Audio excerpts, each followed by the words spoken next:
Hello there, everyone. Thanks for joining us on the Doers Den. Appreciate you taking some time to learn here.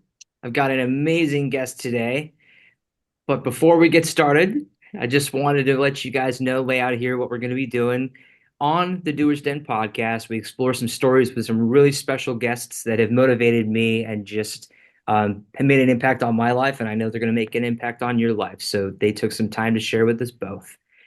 They're subject matter experts in the stuff that we're going to talk about on the show. We review books that they've done, some other resources that they've developed or they found really useful themselves in their own time, some projects that they're working on, some ideas that they've developed, and some stuff that they're developing right now, which is really exciting.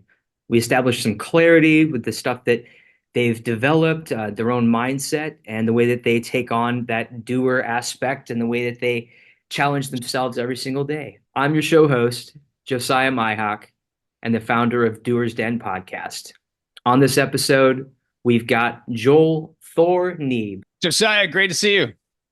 Good to see you too, brother. Really appreciate you taking the time. I know I've said that to you 1,000 times, but really appreciate you taking the time. I love that I got to see you again just recently when you were speaking here in Atlanta.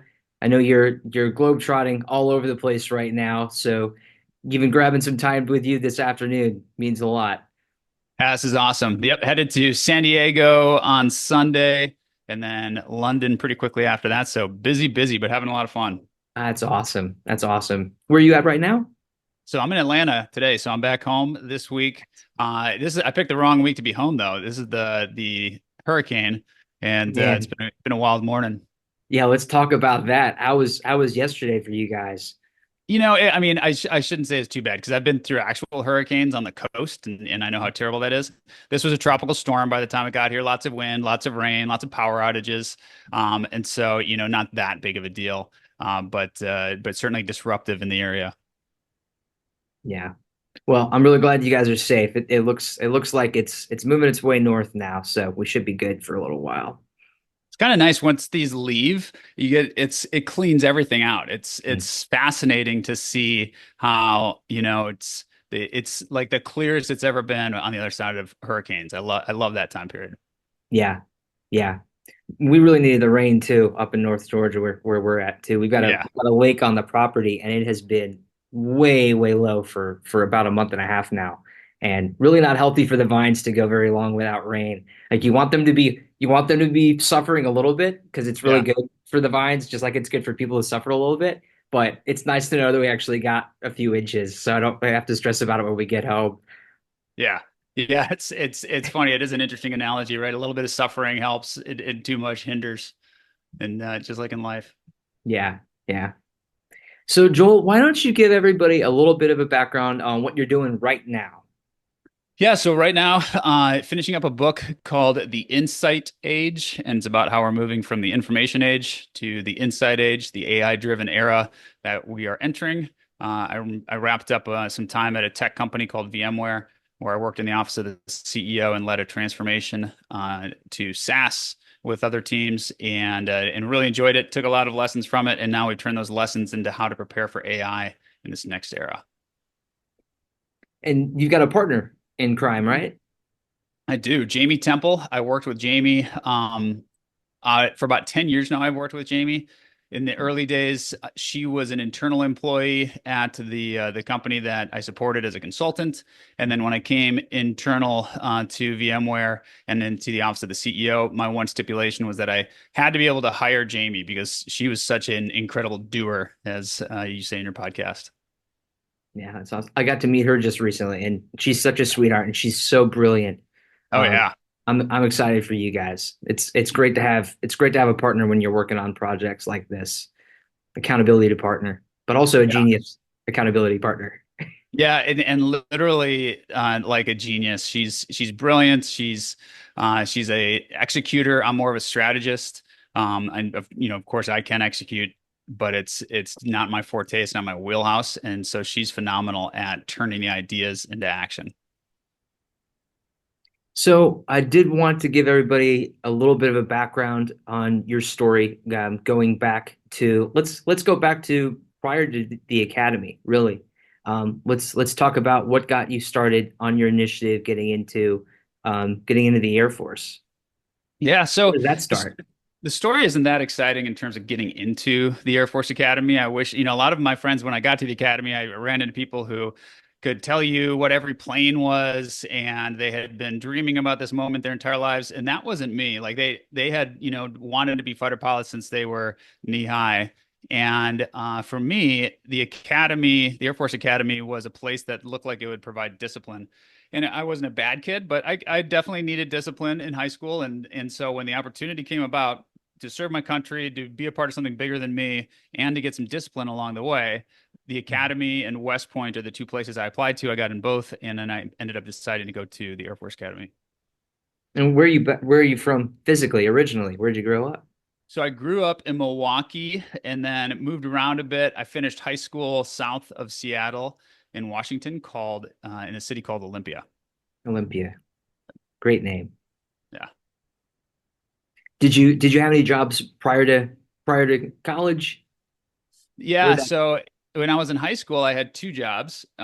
One, I worked at Wendy's, and that was a great example for me on why it's important to do well in school and try hard, and not end up at Wendy's later on because it was not a very fun job. People were super nice, but it was a little bit sad. Like the adults who were working there, I got a bit of a taste of like what happens when maybe you don't see your dreams come true in life. And it was eye-opening for me.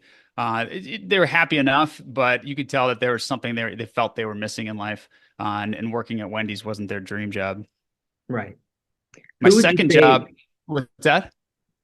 who would you say was somebody that was really influential for you at that period when you started applying for that growth opportunity of going into something super challenging that was gonna challenge you? Yeah, my parents were always super influential on me. In non-traditional ways. My dad's more of the cheerleader and telling me how great I'm going to do, and he's a big sports fanatic, and so he's always hyping you up. And then my mom is a little bit more of the disciplinarian and more focused on what are you going to do to achieve this, and making sure that I actually carried through. And I think that's a good example of the leadership style that everybody needs. You need a bit of the coach and the referee, right? You need somebody who's going to tell you how well you're doing and to keep trying hard, and then another person to say you're not trying hard enough, and give it more effort. Yeah. So obviously you're a very smart person because getting into flight school, I mean, going to a service academy, taking on the responsibility of taxpayer dollars to make sure that you develop, but then also you're making a commitment for what, 4 years of active duty? It's 5 years of active duty, and then if you become a pilot, you take on 8 years. 8 years. Yep. But you really didn't have a passion for aviation at the time, you're saying. It was more just the challenge of pushing new limits for yourself. Yeah, and as I stayed at the academy, I mean, it's hard not to be excited about flying while you're there. It just wasn't something that I was super passionate about when I was growing up, and because the difference is, I liked Top Gun, and I thought it'd be fun to be a fighter pilot. I had the same feelings any other kid did, which is, oh gosh, it would be neat to be a fighter pilot, but there's probably same amount of people say it'd be neat to be a fireman, right? And they Yeah. never become a fireman. The difference is the kids I hung out with at the academy knew every line in Top Gun. They could tell you every aspect of a plane. They could, name every plane. When we do flybys, and in my head, they were either always fighter planes or big planes that I saw flying over the academy, and I didn't know what the differences were. And they would say, "No, that's an F-15, not an F-16." And I just didn't know any of those things. And they were just passionate about it. But Yeah. as time went on at the academy, as I was exposed to more of this flying game, it was enticing. I mean, there's no way you're exposed to that and don't get excited about it. Yeah. Yeah. And so you get out, you go through flight training, you go through selection. What was your first what do they call it? Equipment. What was your first airplane? So I ended up going right back into training in the plane in the program that I left. So I was asked to go be what's called the first assignment instructor pilot. And so instead of going operational right away, I went and trained in the aircraft that we had just learned to fly in. And so I taught people how to fly that for about 3 years. Nice. So you must have been pretty good if they were like, you know what, you're doing so well. Why don't you go back and teach the new guys? Well, there's definitely something to be said about going right into a fighter plane right off the bat, and that was my preference at that time. And so I was a little bit disappointed that I got that first assignment in instructor pilot, but it taught me a lot, and it really opened up the part of my life that I've tapped into, even today, as I Mm. think about who I am. I'm a teacher at heart, and I strive to turn complexity into simplicity more than anything else. Yeah. When let's your beautiful wife. When did you guys meet up during all this Yeah. timeline? So Marcia and I met in 2001 in the June timeframe, June 21st. I went to a bar grill type thing that was outside. They had a live band outside. And I was there with a bunch of my pilot friends. She was there with a bunch of her girlfriends. We were at different tables, but close enough for us to kind of, shout back and forth and whistle at each other. And the rest is history after that. So you're active at that time, right? Yeah, I was learning how to be an instructor. So that was right after I graduated pilot training. I'm just into the airplane and learning to be instructor, and then I met her, and we had a great summer getting to know each other down in San Antonio, Texas. And you guys have a family together. We have three kiddos. We have an 18-year-old, a 16-year-old, and an 11-year-old. Your kids are beasts, man. When you guys post the videos, so you guys all working out together, and your dad too, just like your whole family. I love the determination of the activity. It's crazy. We have fun. It's an interesting family. We definitely value like just going out and doing the hard things. We value having a lot of fun too, and we certainly know how to let our hair down. But we're all about adventure. We want to be able to figure out what's the next adventure we're going to have. Yeah, yeah. So adventure wise, let's talk about one that you really didn't plan. At what 30,000 feet? Flying the plane. No. What happened while you were flying a plane that day? Oh, and I had the emergency that I've told you about. Yeah. Yeah, so I was climbing up, going through 30,000 feet, and I had what's called a rapid decompression in the cockpit. And what that means is, it's just like when you're on an airlines and they tell you if we have a decompression, if we lose air pressure, a mask will fall down, and they're telling you how to do that in an airline. For me, a mask didn't fall down because I was already wearing a mask, but I had immediate decompression in the cockpit. And what ends up happening is all the water vapor that's there that you can't see, like right now, there's water vapor around us. There's humidity in the air, but we can't see it. When you go to the low pressure immediately like that, it makes a cloud. And so I was flying 1 second, seeing just fine, and then the next second I'm in a cloud, but not my plane in the cloud. I'm in a cloud in the cockpit. So literally, I'm in a white cloud in the cockpit. I can't see my hands in front of my face, and that starts to dissipate. Everything feels really wet on me. And then I look down and I see that in addition to the wet from the condensation, there's wet from blood that is coming out of my mask. And that is because I ruptured a sinus in the instant that we lost pressure. I had a sinus that couldn't relieve that pressure quick enough, and it ruptured in the process. So it was a nice bloody mess that I had to take back down to the ground. Gosh, gosh. Yeah. Meanwhile, you're flying what 30 tons? Yeah. Yeah. Gosh. Massive aircraft going, 500 miles an hour, going up in the sky, and it was a pretty wild situation for sure. And was this the very beginning of when you started getting suspicious of something maybe being wrong? That With you my needed to body, get checked? Yeah. no, that was purely associated with the accident. But I Okay. had had some weird symptoms prior to this that were totally independent of that issue with the plane. And they were, when I pulled G's, which means I'd do an acrobatic maneuver, you wear G pants, G suit that inflates against your body. And it does that so it pushes the blood back up in your head. So when you pull 9 Gs, your body weighs 9 times more. So my 200-pound body weighs 1,800 pounds, which means I got to squeeze really hard and try to push the blood back up in my head. And these pants help you to do that because they inflate and push against your legs themselves. So you don't just have to squeeze with your muscles. And when I do that, I would have this little bit of a pain on my bottom right abdomen right here. And like a 2 out of 10, not terrible, but enough for me to mention it the next time I saw my doctors. So how long do you think that went on? Was this probably a couple times, a few times before you really brought it up? was about a year. So, Wow. yeah, started in January of 2009.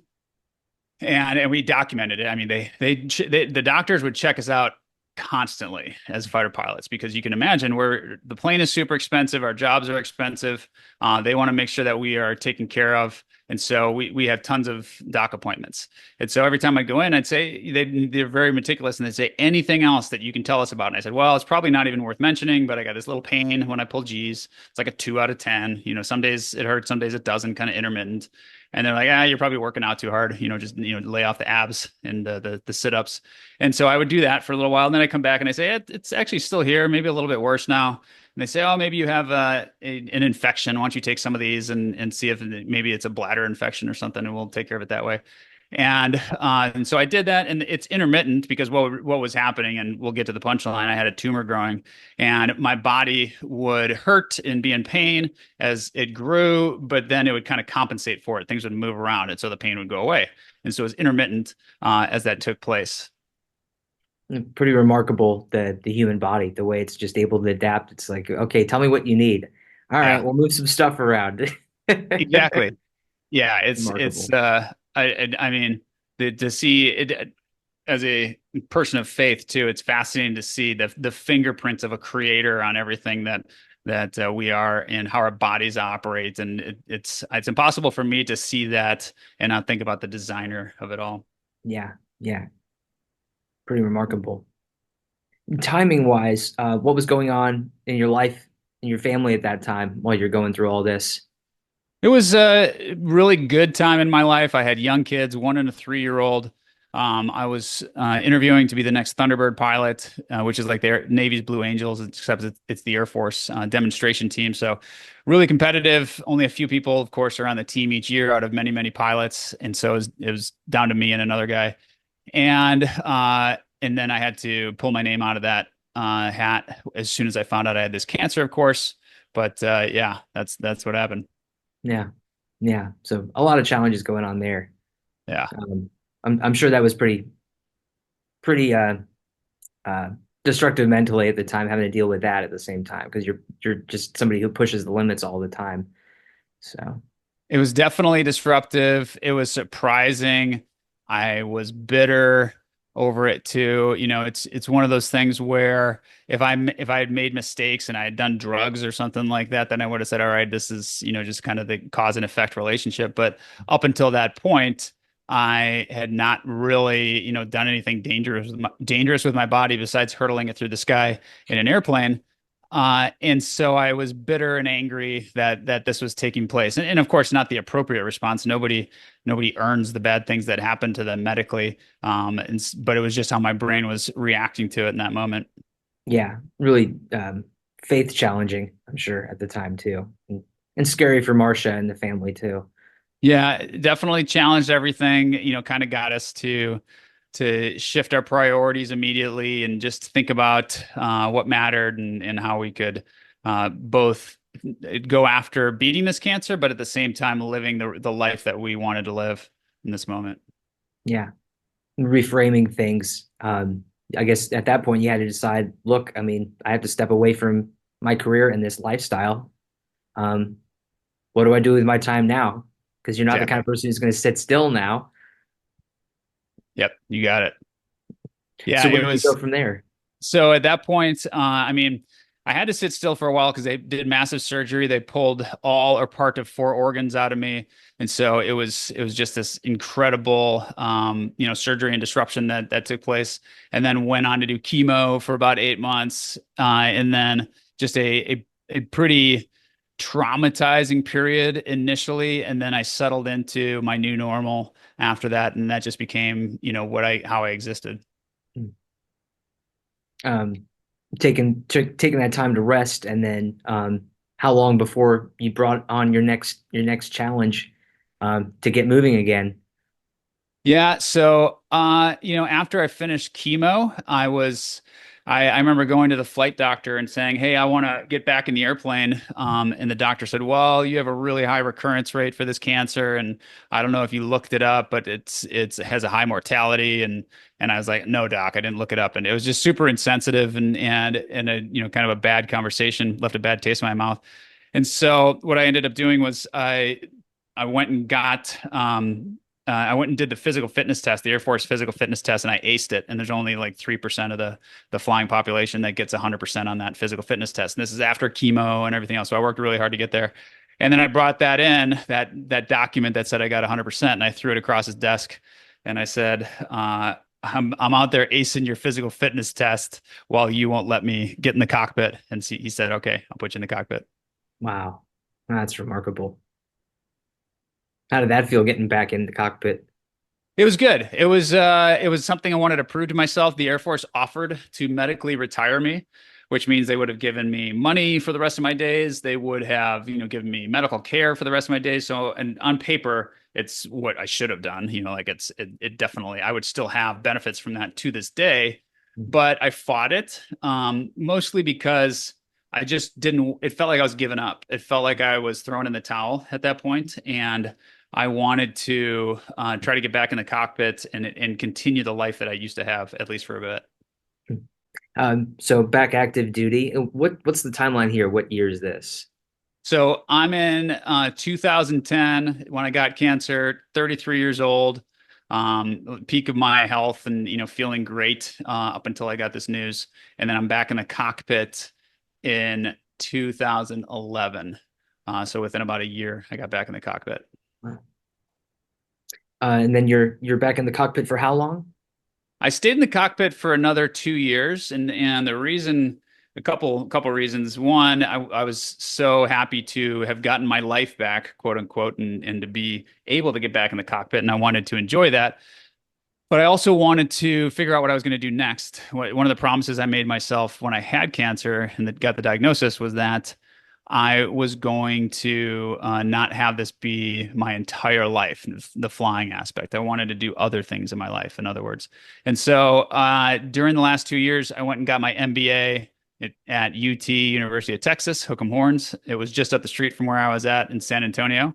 And so I had the opportunity to just do a short drive, go to this school, get my MBA, get trained in all these things I had never been exposed to before, and try to have a soft landing in whatever I was going to do next in the business world. Hmm. Did the military help you through that and help you manage your workload as well as you going back to school full time? I mean, that had to be really difficult. It was one of the busiest times in my life for sure. In the on the good news front, it was at a point in my flying career where I didn't have to invest that much to be a good pilot. Meaning, flying was always hard. There's always something to master. I never was an expert at it, but it certainly had become something that I was rote memorization. It's just like driving a car at that point.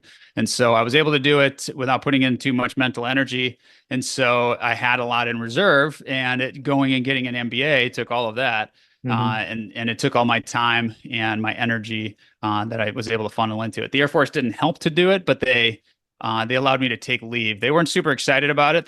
A couple other people followed me down this path as soon as I did this, and the Air Force wants to keep people as long as they can. Of course, they want you to become a general. They want you to stay in for 20 years plus, and they give you a great retirement to do it. So they incentivize people to stay for a very long time. And I just knew that wasn't me. And so I really had one foot in the business world, one foot in the military in those last couple of years. Yeah, well, it's really good for personal growth though to be thinking about the outside, and then also, I mean, I'm just thinking for the listeners here, it would have been to your point so easy to just climb up the ranks versus just thinking to yourself, but is yes I can, but also is that really who I am, and is that really going to fulfill me long term just because it's a safe route, and Right. not really a safe or easy route, but just a there's a you can see it. You can see this trail versus this trail blazing that's over here. To your point, you had people follow you afterwards, which is exciting, to blaze a new path. But yeah, it's so often in life you've got a clear path that looks kind of easy, but also super not exciting. Yeah. Or you could just deviate just a little bit, and you know it's going to be hard right away. Yeah, and I always like to say our best lives are obscured by our fear and the thing that we don't want to do, the discomfort of our lives. And if we look behind that or we go experience that discomfort, then what our best life is will be revealed. And very often that's our purpose in life is on the other side of that. Yeah. You get your MBA. Are you looking at businesses at that point, places where you could get plugged in? Any particular cities or anything like that you're looking at the time? Yeah, so at that point, it wasn't about picking a city so much as it was picking the right home in terms of the company and the team I was going to work with. And I'd been exposed to this company, Afterburner. Afterburner is comprised of former elite military professionals who now are consultants for the business world. So if you think of former Navy SEALs and Green Berets and fighter pilots, a lot of guys like me who went and got their MBAs and translated what they did in the high stakes, complex environment of the battlefield over to the business setting, that's the group that I joined. So really incredible men and women who had forged a path to show how the military mindset can add a lot in a business setting. Hmm. And you were there for a while. I think you were there when I met you for the first time back in, what was it, 2019, 2020? I think you were there. Yeah. Yeah, so I joined back in 14, so it's 10 years ago this year. And I'd already been doing some consulting work with them off the record, meaning I was a 1099 for them for about a year and a half. And I just went out and did events and was paid transactionally with them. And then I joined officially and moved out to where I'm at now, Atlanta, where our headquarters is. And I was a consultant for a couple of years through some luck timing and some good results. I was able to be the president and CEO for about 5 years. I love what they're still working on over there. There are so many highly skilled people in the military who really don't understand, and they're really not given the resources through the military to figure out exactly what their skill set is going to translate into in the civilian world. And pretty impactful mission that they're working on and that you guys were working on over there.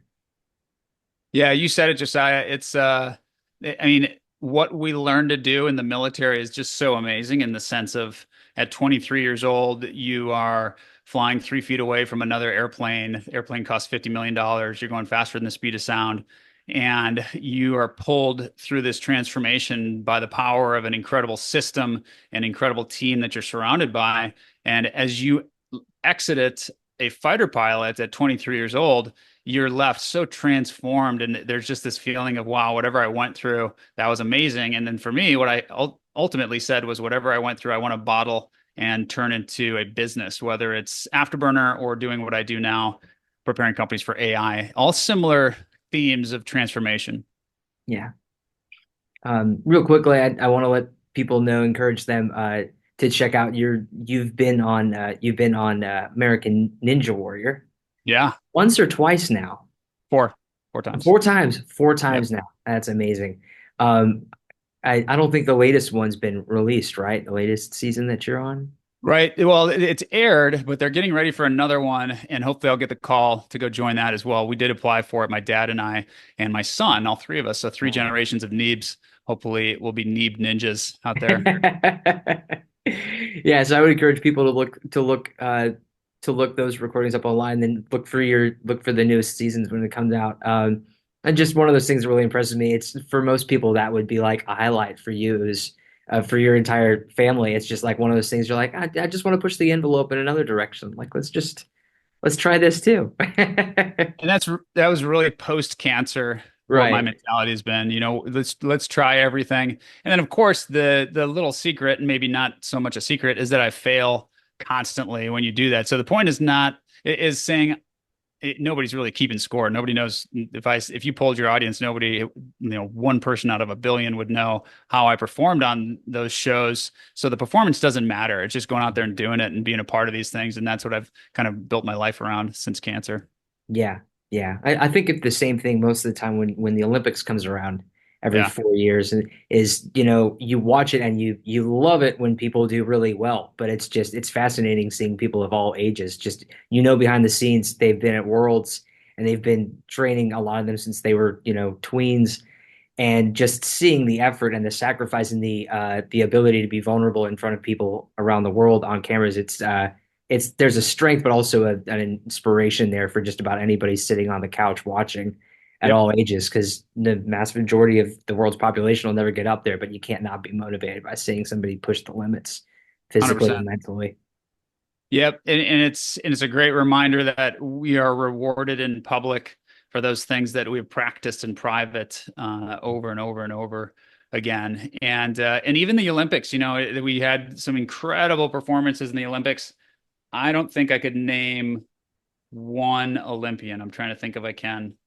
I don't think there's a single one. And all that means to me is that we better be doing this for ourselves at the end of the day, right? Meaning, if we're doing this for fame and fortune and to be notorious, there's not a person that's so memorable that we're going to remember them a generation later. There's a couple names in history, but if I said remember, tell me 10 people that lived from 1900 to 1920, it would take us a while to be able to do that.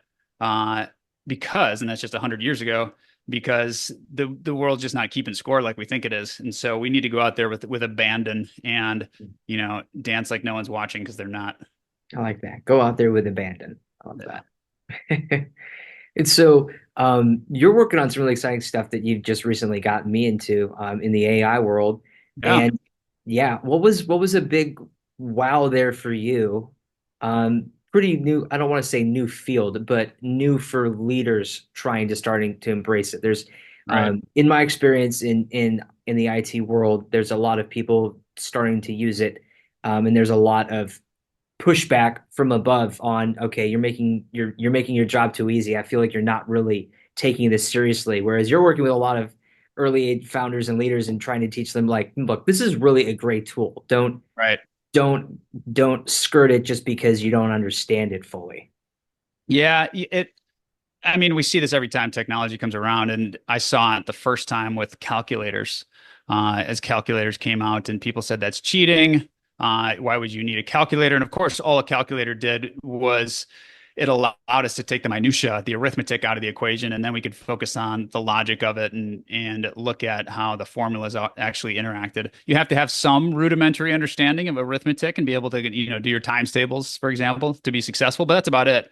And you can imagine, I don't remember these conversations, but I guarantee you, like 40 years ago, somebody said calculators are baloney. You should be able to put numbers together in your head. And they think about a person that's able to do this and do, like really tough math equations in their head. And they're so impressed with them.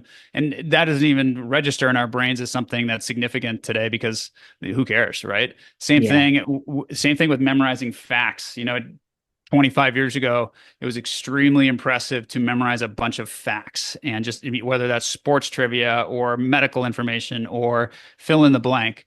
And now here we're at a place where we can all pull something out of our pocket that could answer any of those questions and give us that fact in 10 seconds. And so we're used yeah, to that.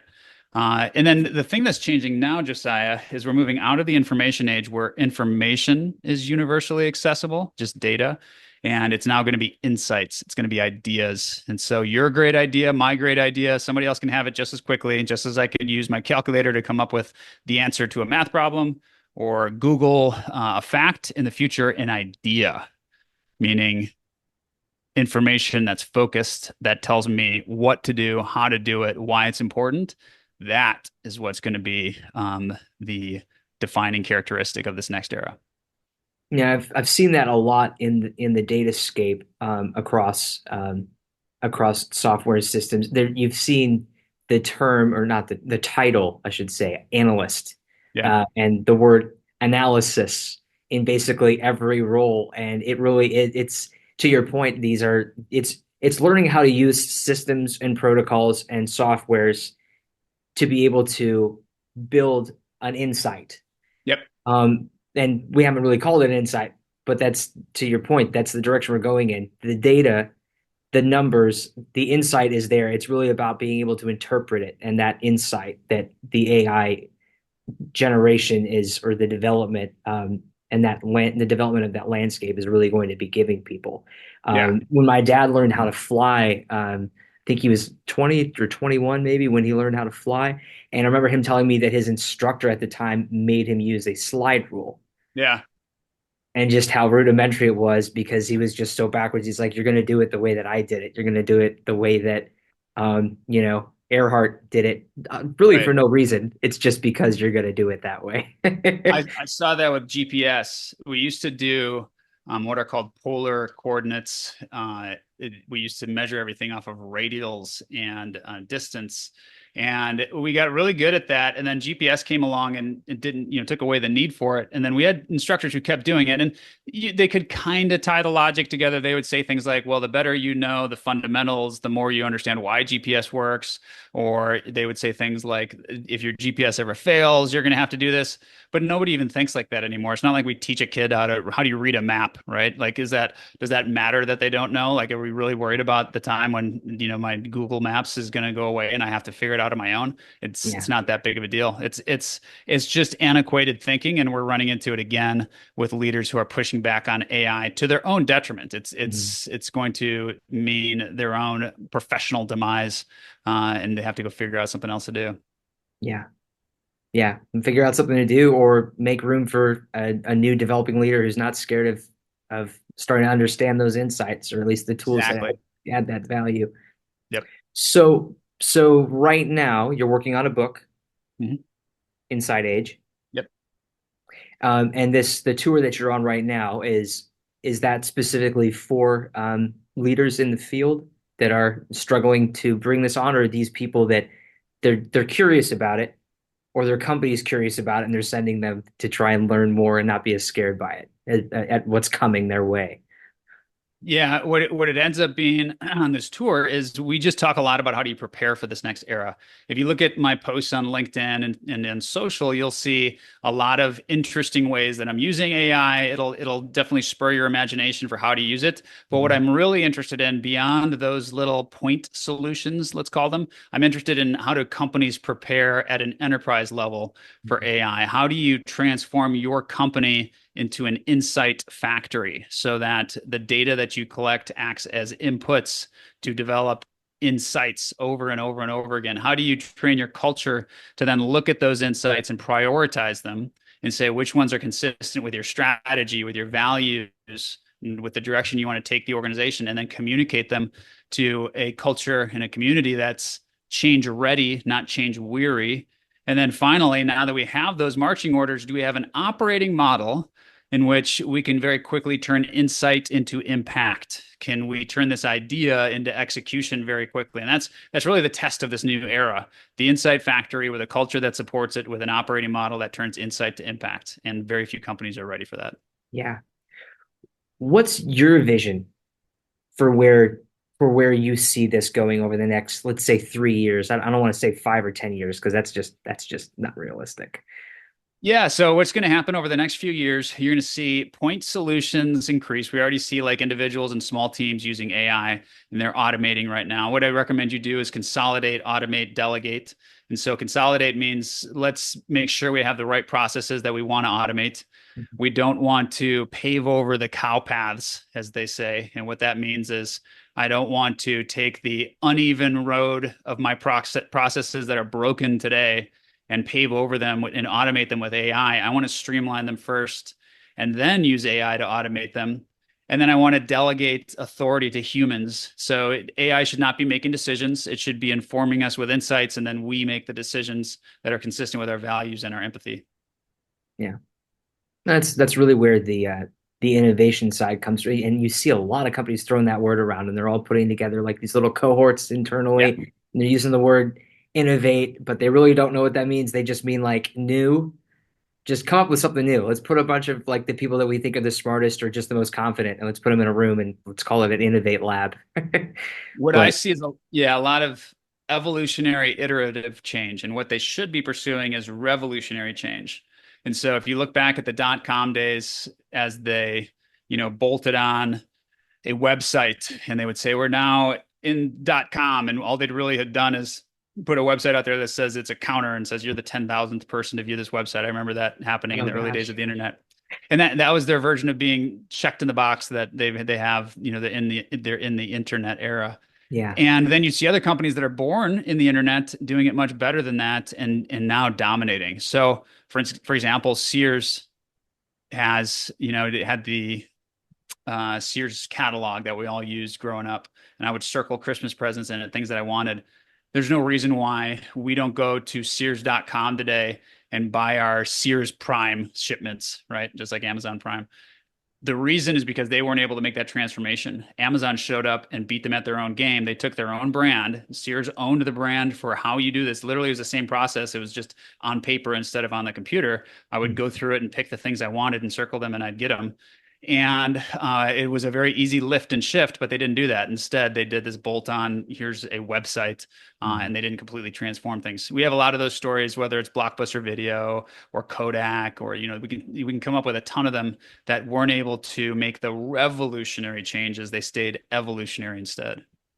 Yeah, it's interesting over my lifetime, early 2000s, and then getting into IT over the years, seeing the evolution and the value change. You were talking about like the dot-com era, and I can only imagine the hundreds of gazillions of dollars that have gone into the larger companies spending money to buy a dot-com just to have the title. And you look at it now, and the way that our systems and technology works now, you just type the name in and it goes to whatever, and it doesn't really matter. A URL nowadays is just it's completely useless. Your phone doesn't care. No one Yeah. cares.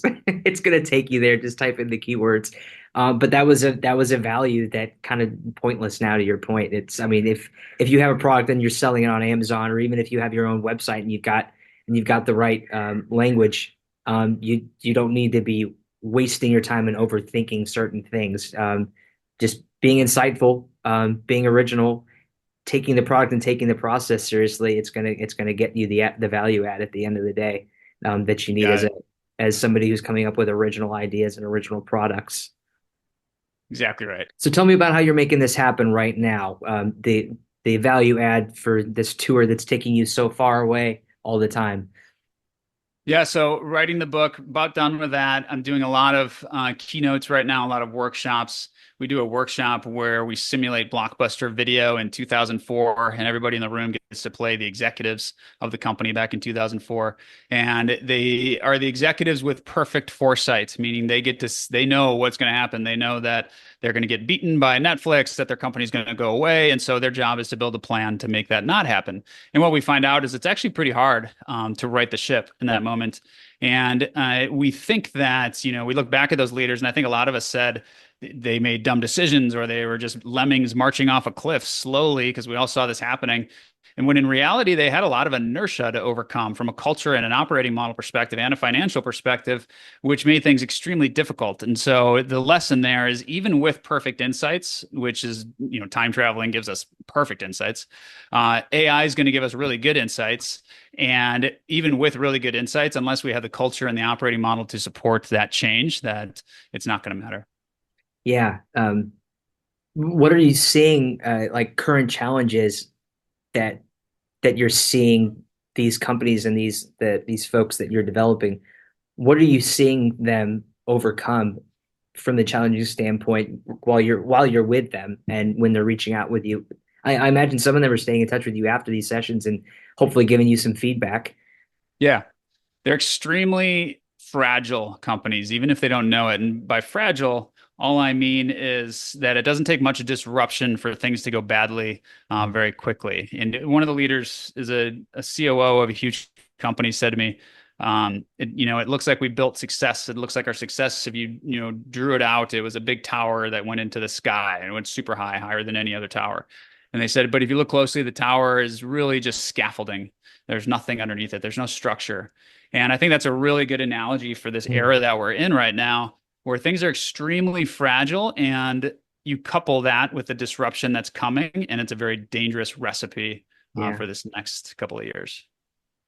I saw this just after I talked to you guys just recently. I think you posted something on LinkedIn where it was talking about the fragility, but also the scare of less people being involved in space. That seems to be one very scary thing for every company and for everybody working at a lot of these companies is the fragility of their position or their impact as these things start to come out because they Yeah. nobody really knows just um, how useful it's going to be versus the human touch, you know? Yeah. And I And saw this. yeah, go Sorry, ahead. go ahead. Going to say what I see there, and I hear this a lot. People say things like, I'm really nervous about my personal job, whether or not it's going to be commoditized. Are we going to even have work after this? And what I say is, in the short term, it'll be very disruptive. And just like companies are going to be disrupted, we need to realize that we personally are going to be disrupted. So the same template that we use to prepare our companies is the one that we should consider for ourselves. How do we become disruptable? How do we become change ready in this moment? And there's some ways that you can do that to be ready. And when I was a fighter pilot, we used to hope for bad weather. And the reason we hoped for bad weather is not because I like flying in a thunderstorm. Nobody does. It's scary and bumpy and annoying. But we knew when there was bad weather and chaos that we would have outsized victories because we were prepared for it and our enemies weren't. And the same thing can be true for this era. So for those individuals and companies who are saying, they're wringing their hands and saying, I don't know what the change is going to look like. Nobody does. But the more you can make yourself disruptable, the better off you'll be. And it may even be your biggest opportunity right now to have outsized performance and gains. And that's really what you're solving for. I guess that's Yeah. probably the most exciting thing is, I mean, that's what you're working on right now is how are you going to solve for this, Yep. which is inevitable, and how do you use these tools to make you sleep better, knowing that the ideas, the original thoughts that you're having because these insights are right in front of you, this is going to make your next morning so much easier. Yeah. Yeah, 100%. It allows you to automate a lot of things. It allows you to take the menial tasks that you don't like and allow AI to do them instead. And when people say, where should I start? I always ask them, what do you like doing the least in your job? And what would have the most impact if somebody would do it perfectly for you? And we can show very quickly the impact of artificial intelligence by doing it that way. And the other thing is to remind us, it's taking away the jobs we don't like and the Mhm. parts of our jobs that we don't like. Every time in history, whether it was the Industrial Revolution or robots coming online 100 years ago and taking over factories, or farming, moving to big agricultural locations instead of individual farmers. All of these things were seen as a threat initially, and they certainly were disruptive and a threat in the short term to those people in those jobs. But in the long term, I don't think anybody looks back at the early 1900s and says, "Gee, I wish we had those factory jobs back." Right? Yeah, Nobody's pining over picking cotton out in the fields. These are things we're glad to give up, and we're glad that there are machines that and technology that do it for us. And oh, by the way, we're still fully employed, meaning we only have 4% unemployment, and our population is 2x since that time frame. And so we've gotten a lot more people. Our jobs have stayed about the same. We have a lot better state of our living. No matter what people say, you always hear about the 99% and the 1% and who's got privilege, who doesn't got privilege. And what I like to remind people is we are the 1% of humanity. This generation is like this, the privileges we collectively have in our entire generation hmm dwarf and eclipse everything that's come before us. And so yeah, while there's things to fix and nobody's perfectly happy, don't miss the fact that we're living like the fever dreams of the hmm people that came before we did. yeah. 1924. How many houses had running water? How Yeah. many houses hadn't developed, or how many boroughs and cities still hadn't developed water Yeah. and electricity for the general community? So, you know, Plumbing, electricity, air conditioning. Imagine living in Atlanta without air conditioning. Like yeah, you would be beholden to the weather every single day of the summer. yeah, Every day you'd be paying attention to like, is this going to be a super hot day or super, or a day that's going to be comfortable? And you would be making decisions about your entire day, your entire week based off of that. You would be getting out of this area. Be going up in elevation, yeah, and we just take it for granted now. My temperature is going to stay a nice, cozy 64 is what I like to keep it yeah. at. So yeah. Yeah, I'm in the 60s too. I don't. Yeah, there's something that's a real pain point for me, a little frustrating is when people try and talk about the privilege of, you know, some people over others and the opportunity. And it's like, just look at how privileged all of us are, to your point. Right. We're all in 1%. It's pretty remarkable for all of us right now. Yep. We've all got our struggles. We've all got our crosses that we bear, but we're all pretty well off. Yeah. Life's pretty good. Life's pretty good. I think that's one of the challenges is that we don't have some more of these struggles because takes away our opportunity to be grateful for Mhm. things, and that kind of makes me sound like an old fogey saying it that way, but it's true. Like I think part of why we go camping is to appreciate not just nature, but when we get back home and we don't have to deal with nature anymore, and we go into a house and it's air conditioned and we have plumbing and everything else. It's There's something rugged about going back to our primal existence and then realizing what we've stripped away. Some of it doesn't matter, some of it we never needed, but it's also, interesting to go back to it and see all the things we should be grateful for. Yeah, yeah. I love building fires in the fireplace every winter. Yeah, Yeah, I love it. I'm the same. It's comforting, but it's also just one of those things to your point. It's like, oh, this is just it's like going back. Yep. I saw it pretty interesting, just real quick, because I know we've only got a little bit of time left. I saw a photo just recently of it was 1921. It was uh, a room full of typewriters and just a room full of, I guess you call them analysts now, but literally just people just sitting typists, Yeah. just typing out multiples of the same thing Yep. and uh, just after that, I thought to myself, I think it's Tom Hanks that has the largest collection of typewriters in the world. Just Really. yeah, he's just obsessed with the Got a creativity typewriter and run. the yeah, and it's an artifact now, but at the time it was you were useful because you knew how to use a keypad. Um, Yeah. and a slide rule, and and I guarantee all those people found jobs once the typewriter went away a decade later. But yeah, we're kind of in a new stage of that. We're all still in a lot of buildings, and we're all still sitting at a lot of computers, and there's a lot of people that are just to your point, they're just going to have to learn how to use the insights, and we're all just going to learn how to get better at our jobs or find a better place to use that time instead of feeling like we're walking into the office or sitting in front of a computer every day, starting with the medial tasks because it's just got to be done. It's got to be done by us. Yep. You said it right. Well, Joel, one last question for you, sir. Um, if you had to explain to somebody right now, well, I mean, I look at you as a mentor, so if you had to explain to me right now, what makes you really effective on a daily basis? Um, tell the audience, what do you feel like makes you the most effective? Mindset? Is it your regimen? Yeah, I think there's a there's a great statistic that it takes us 66 days to create a habit. And what that means is after about the 67th day of doing something, then we programmed it in our basal ganglia in our brains. It's our lizard brain that is what all our habits come from. And it's, if you've ever imbibed in too many drinks and somehow made it back home and you wondered how you got home, it was your basal ganglia that got you home. It's the thing that, when all else fails, it'll take over and just allow you to guard on instinct. And I think the more you can program that with good habits, the easier life is. I think somebody could possibly. I try to read a book a week. I worked out. I work out every day. I worked out this morning. I did a polar plunge this morning in 40-degree weather, 40-degree water, and I do things like that all the time. I think somebody else would look at that and say, "Gosh, this guy's crazy. Like, why would he do all this stuff? It sounds painful. It sounds annoying. Almost sounds like he's wasting his life." And what I would say to them is, it doesn't take up that much of my time. In other words, it's probably like a 3 hour commitment out of my day every day, 2 or 3. And then B, it's programmed into me so much that I would feel uncomfortable if I didn't do it. And so if you can find those habits that get you out of your comfort zone, and always it'll feel uncomfortable when you do it. It felt terrible when I first flew an airplane. I was terrified. It felt terrible when I first got on stage and had to do a keynote, and it didn't go away for many months. But I'll tell you what, once you hit about the 67th day of anything and you realize, hey, this is kind of being programmed into me now, this is my new normal, there's something powerful about saying, this is just what I do.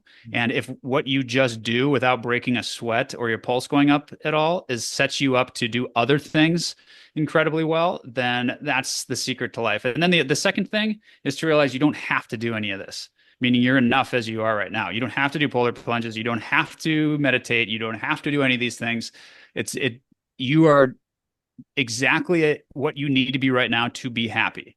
But if you want to do these things, you get to. And that's a really important distinction. And I choose to do these things because I almost didn't get to do anything in my life.